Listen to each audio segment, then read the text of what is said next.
So let's check in with meteorologist Brad Panovich.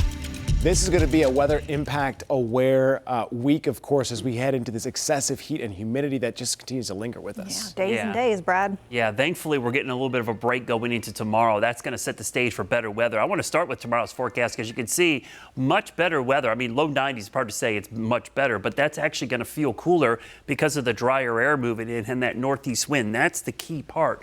Drier air. The high temperature today, 95. Again, that's 5 degrees above average, but the morning low, that was the record. 78 for the low this morning. That is a record for the warmest low temperature on this date, which was previously 77 set way back in 1879. That's only the second year that we actually started keeping records, and we go back to 1878 here in Charlotte. Now, the dew points, this is the big story. They're starting to drop tonight as that drier air moves in. So tomorrow, yeah, 60s, it still feels humid, but it's going to feel incredible compared to the 70s we just had. And that northeast breeze and dry air with dew points in the 50s, it should feel great tomorrow. It'll be a dry heat, but it doesn't last. On Friday, here comes the humidity. Tropical air surges back into the region. Dew points are back in the 70s, so the air you can wear, it's back with us. And this time, it's going to bring some rain with it, likely some heavier downpours. So a nice break tomorrow, but by Friday, we're right back to the muggy air. And next week, some questions about whether or not we're going to see some dry air or more muggy air. It's going to be hot either way. It's just a question if it's going to be a dry heat or more mugginess.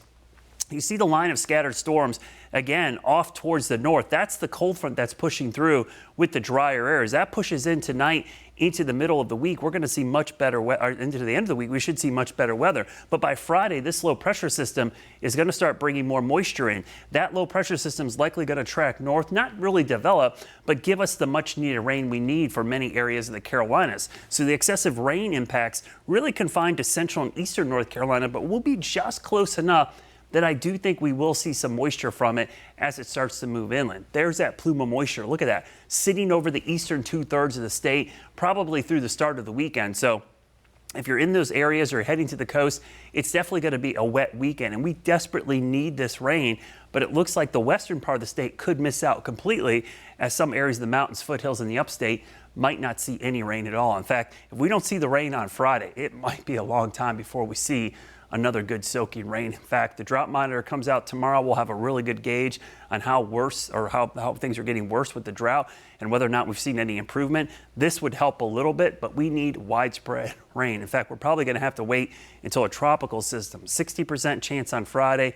Next week, just a 20% chance. That's all we could muster. Here's a look at your Guy Roofing 7-day forecast. Enjoy the cooler air, and I mean cooler because it's barely going to be in the low 90s, which is still above average. Next week, the heat builds back with high temperatures in the upper 90s, maybe approaching triple digits.